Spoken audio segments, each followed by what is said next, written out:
We are Silicon Valley entrepreneurs on a mission to bring you messages of hope from the other side of the veil to help heal our planet and solve the biggest global issues of our time. Thank you for joining us today. I'm John Thomas, your host and co-pilot, and this is episode number 4 of the Channeled Messages of Hope podcast.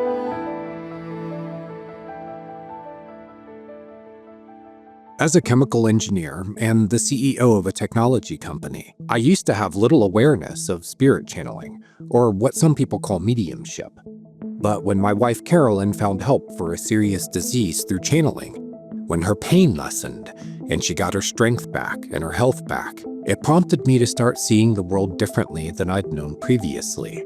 Things are possible which really shouldn't be according to our materialist paradigm that says once a person is dead, they are gone forever. I know now that that's a false belief. Carolyn and her friend Sam learned how to make contact with the other side. My wife would act as the sitter, the term used for the person receiving communication, while Sam, our longtime friend, acted as the medium. Sam mastered a practice of closing down the root of her chakra system and opening up the crown, allowing her spirit to step out of her body, and another spirit invited by Carolyn to step in. Carolyn could then communicate directly with that spirit through Sam. Listen to episode 1 if you want to know more about how it works. Carolyn and Sam first contacted one of their favorite musicians on the other side, David Bowie. David borrowed Sam's body to communicate, and, well, it was quite the lively conversation.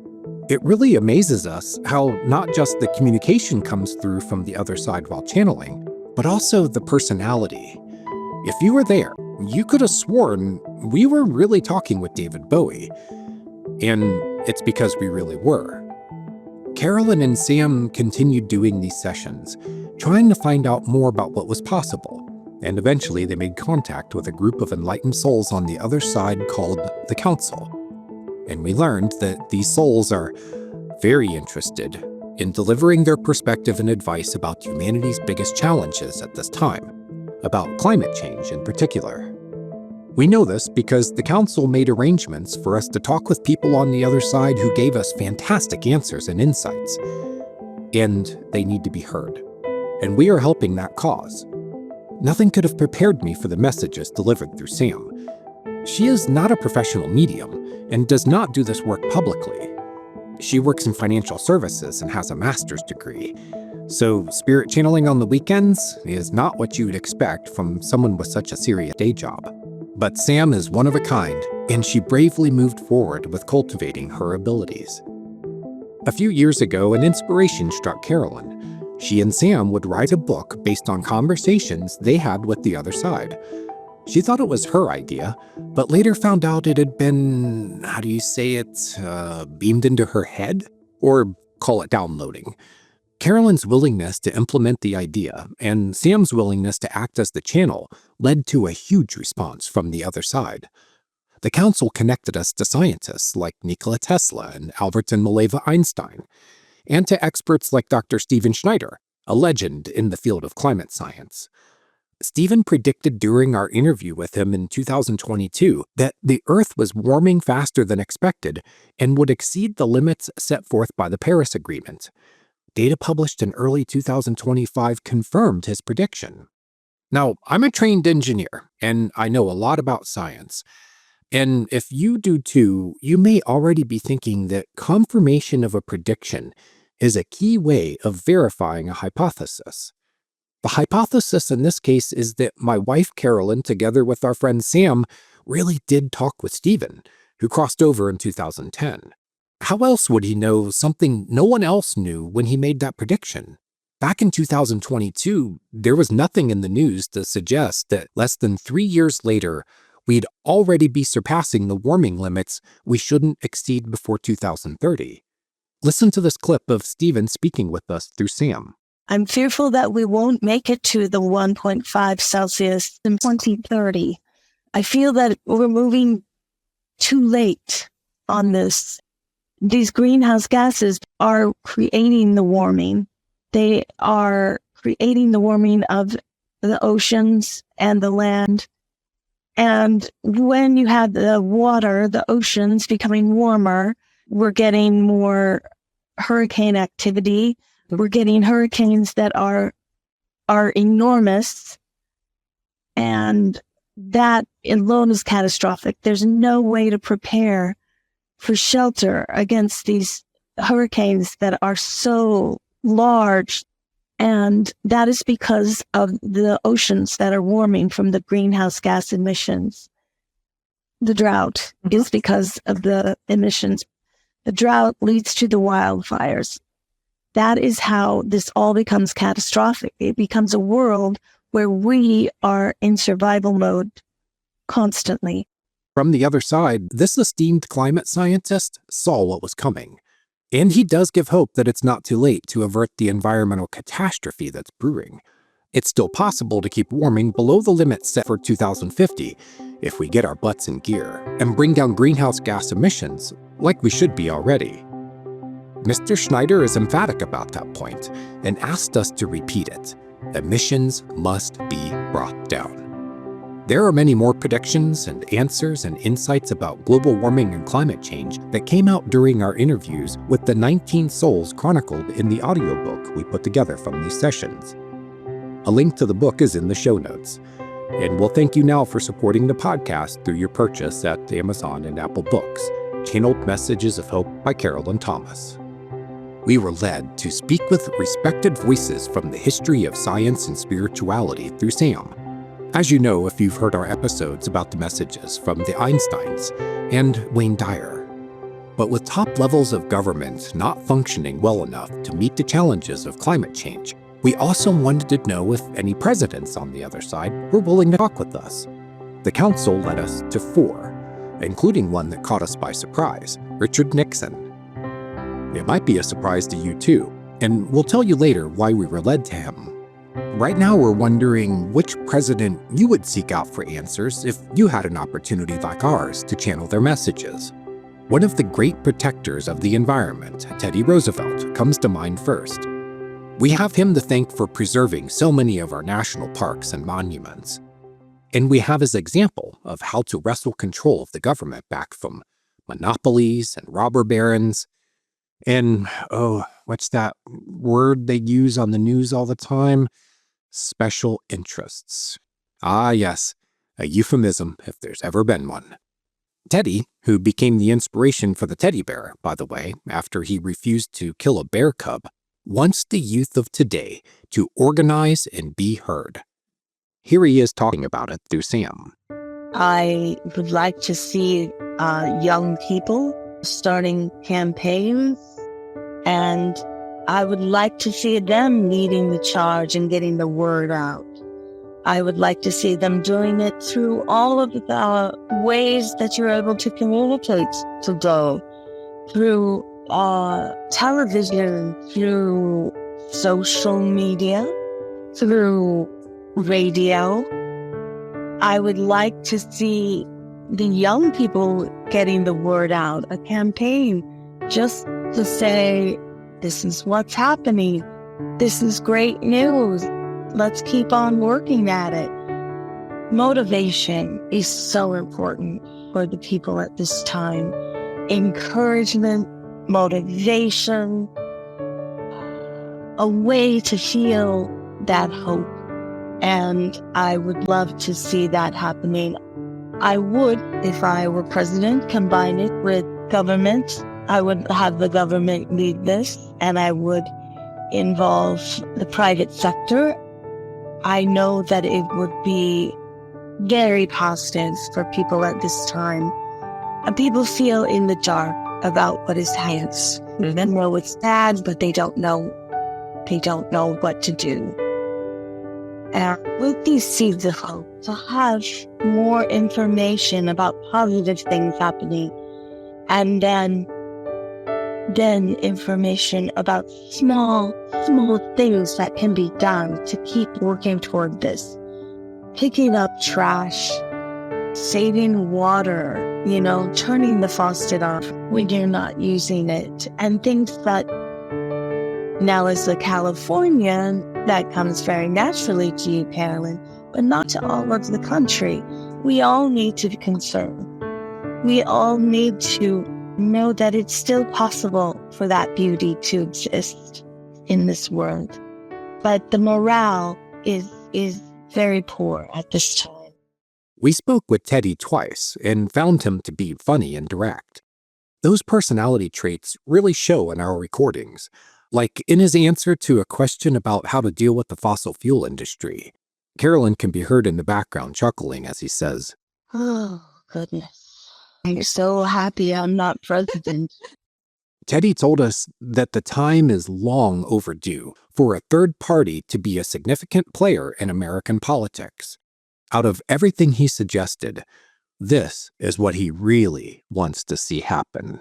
I don't know if you know this, Carolyn, but I represented the Progressive Party in my later days, and I would love to see a rejuvenation of the Progressive Party. I would love to see that, a three-party system.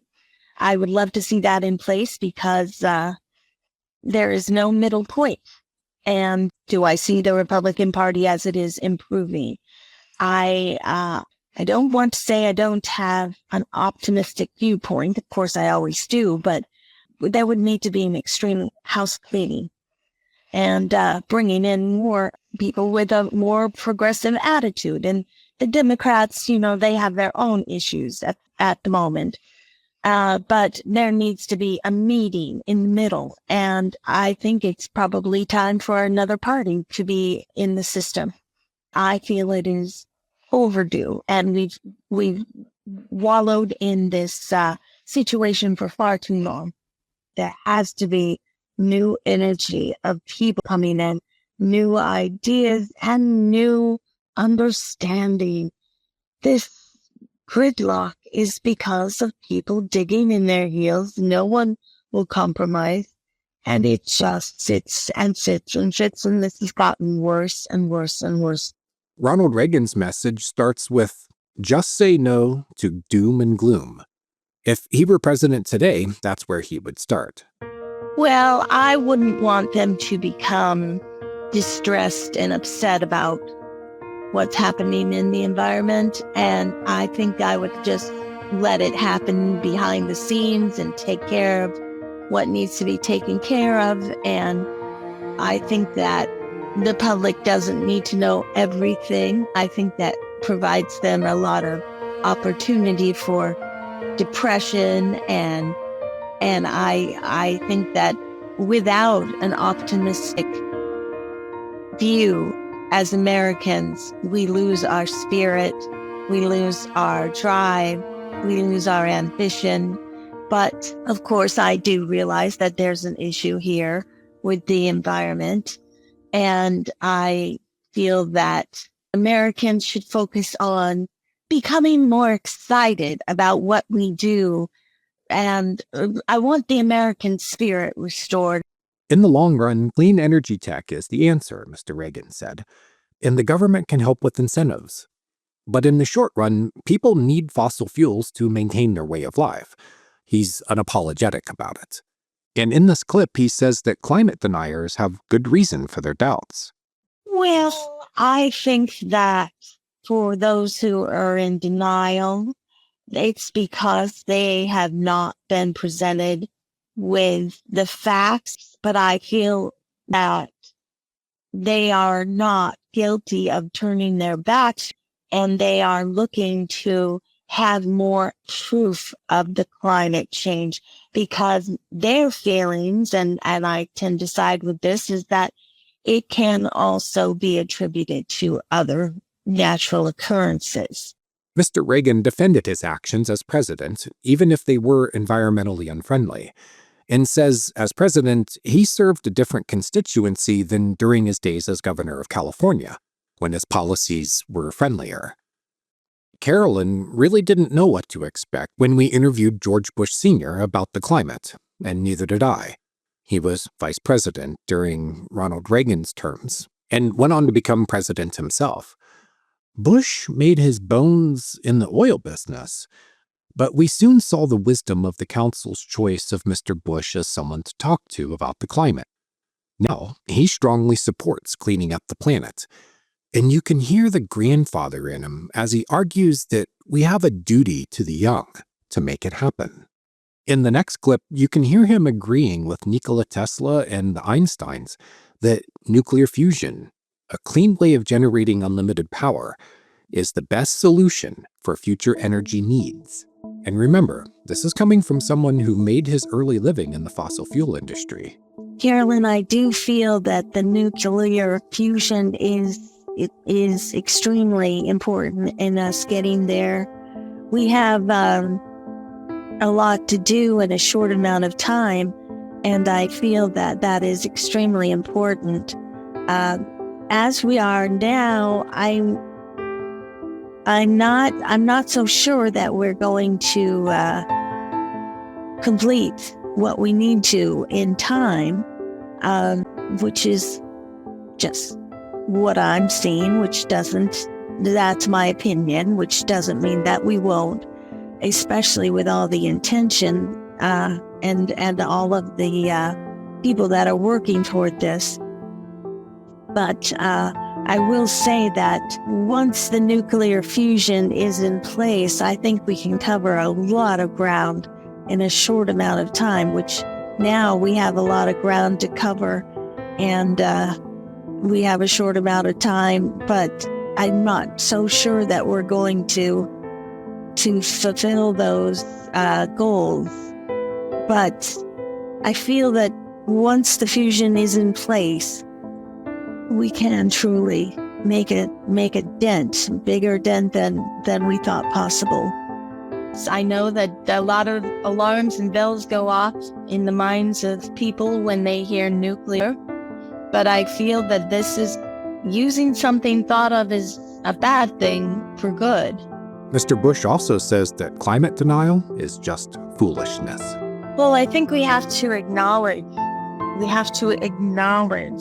the significance of what is happening in our planet. Denial is not going to save us. Denial is not going to save this planet, and is not going to make things any better. I feel that carbon dioxide contributes to a great deal of our problems with global warming. And I know that there are changes taking place within that to move us toward a country that is less dependent on carbon dioxide fuels and fossil fuels. You know, my mother used to say, leave everything better than you found it. And we're not doing that. And we have to get out of denial and roll up our shirt sleeves and kick into gear and fight this battle and win this battle. This is our home. When we contacted Richard Nixon through Sam, he seemed perplexed by our attention. But he warmed up when we told him that according to our research, he was one of the most environmentally friendly presidents. He did, after all, create the EPA.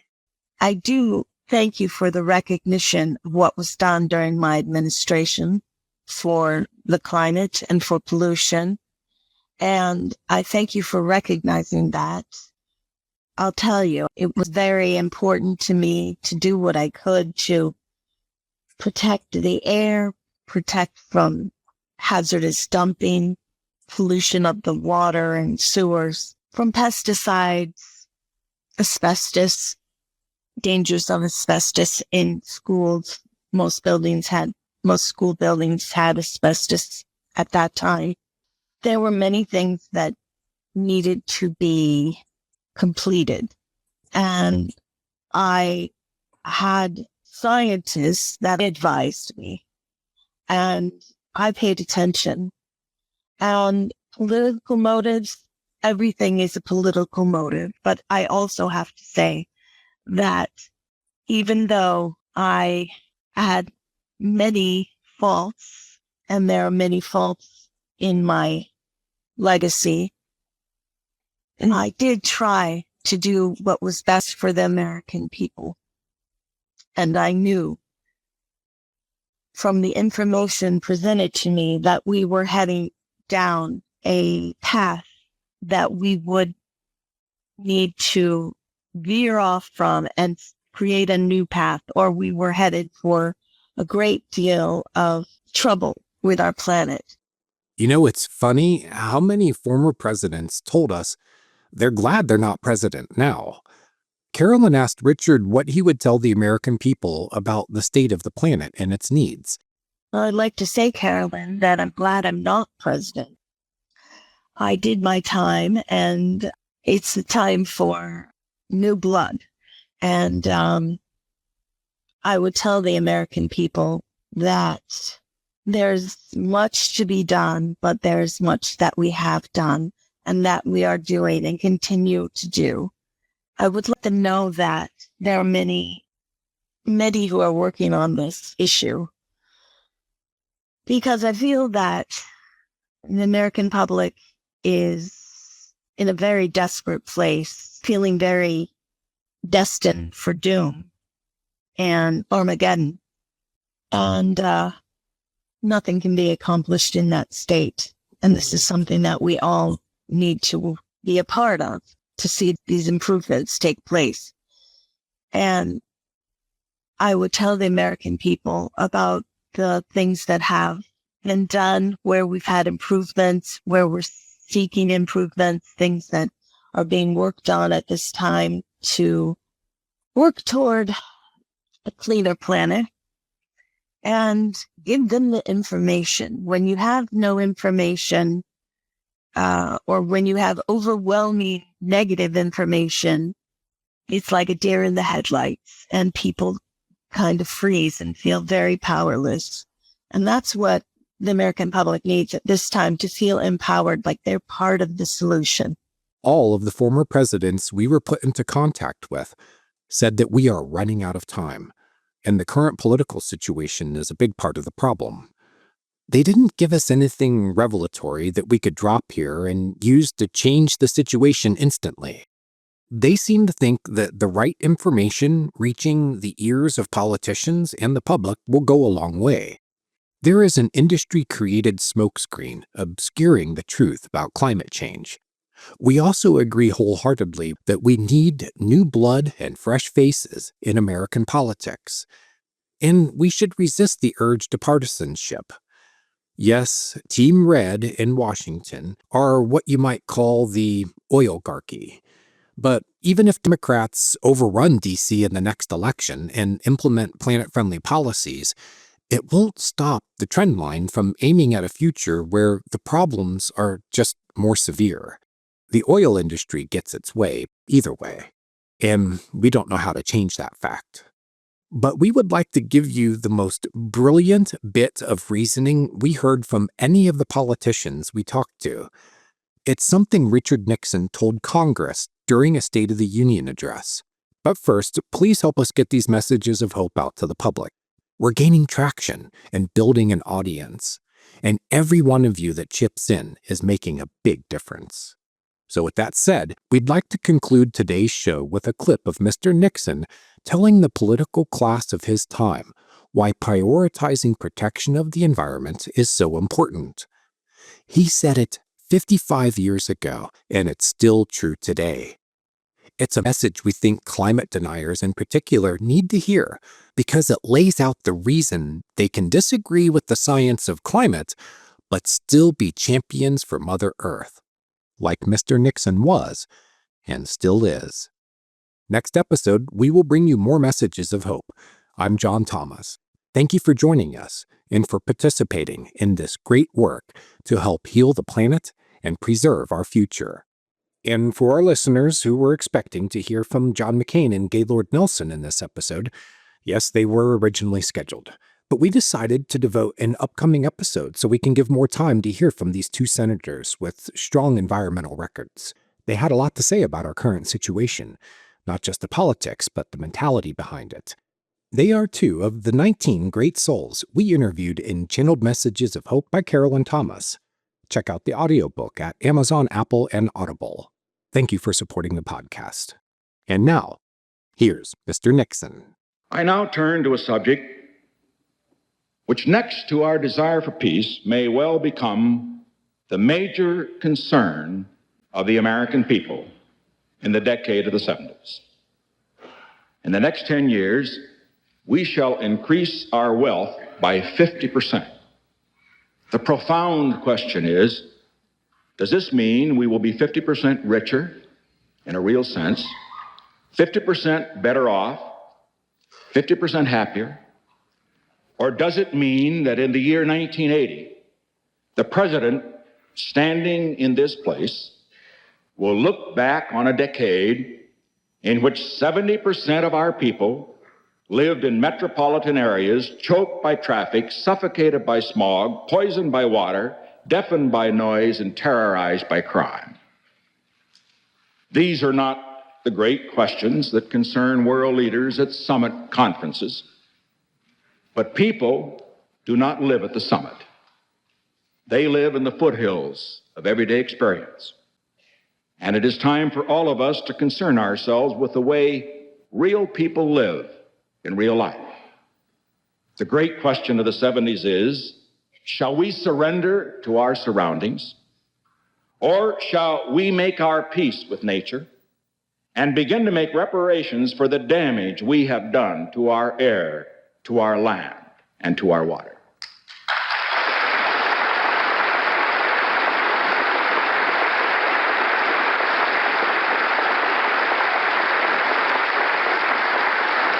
Restoring nature to its natural state is a cause beyond party and beyond factions. It has become a common cause of all the people of this country. It is a cause of particular concern to young Americans, because they, more than we, will reap the grim consequences of our failure to act on programs which are needed now if we are to prevent disaster later. Clean air, clean water, open spaces, these should once again be the birthright of every American. If we act now, they can be. We still think of air as free, but clean air is not free. And neither is clean water. The price tag on pollution control is high. Through our years of past carelessness, we incurred a debt to nature, and now that debt is being called. The program I shall propose to Congress will be the most comprehensive and costly program in this field in America's history. It is not a program for just 1 year. A year's plan in this field is no plan at all. This is the time to look ahead, not a year, but 5 years or 10 years, whatever time is required to do the job. I shall propose to this Congress a $10 billion nationwide clean waters program to put modern municipal waste treatment plants in every place in America where they are needed to make our waters clean again, and do it now.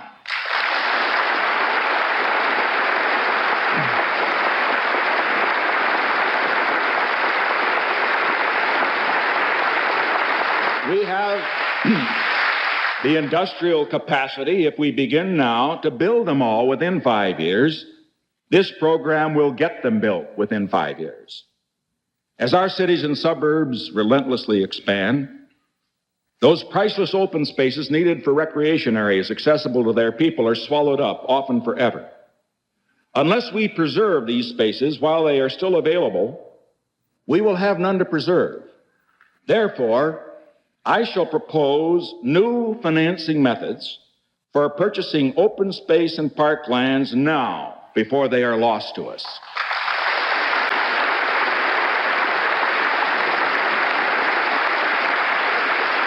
The automobile is our worst polluter of the air. Adequate control requires further advances in engine design and fuel composition. We shall intensify our research, set increasingly strict standards, and strengthen enforcement procedures, and we shall do it now.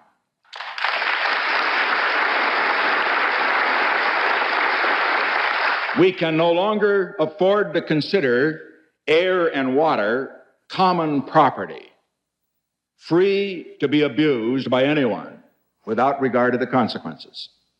Instead, we should begin now to treat them as scarce resources, which we are no more free to contaminate than we are free to throw garbage into our neighbor's yard.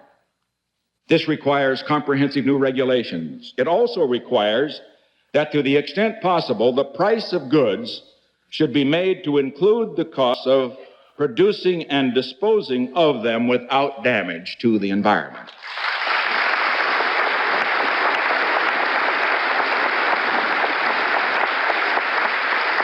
Now, I realize that the argument is often made that there's a fundamental contradiction between economic growth and the quality of life, so that to have one, we must forsake the other. The answer is not to abandon growth, but to redirect it. For example, we should turn toward ending congestion and eliminating smog, the same reservoir of inventive genius that created them in the first place. Continued vigorous economic growth provides us with the means to enrich life itself and to enhance our planet as a place hospitable to man. Each individual must enlist in this fight if it is to be won. It has been said that no matter how many national parks and historical monuments we buy and develop, the truly significant environment for each of us is that in which we spend 80% of our time, in our homes, in our places of work, the streets over which we travel. Street litter, run-down parking strips and yards, dilapidated fences, broken windows, smoking automobiles, dingy working places, all should be the object of our fresh view. We have been too tolerant of our surroundings and too willing to leave it to others to clean up our environment. It is time for those who make massive demands on society to make some minimal demands on themselves.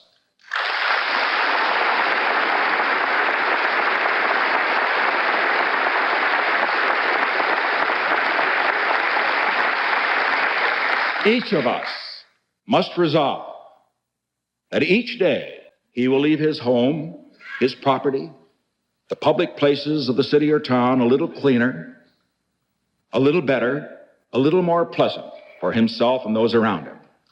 With the help of people, we can do anything. And without their help, we can do nothing. In this spirit, together, we can reclaim our land for ours and generations to come.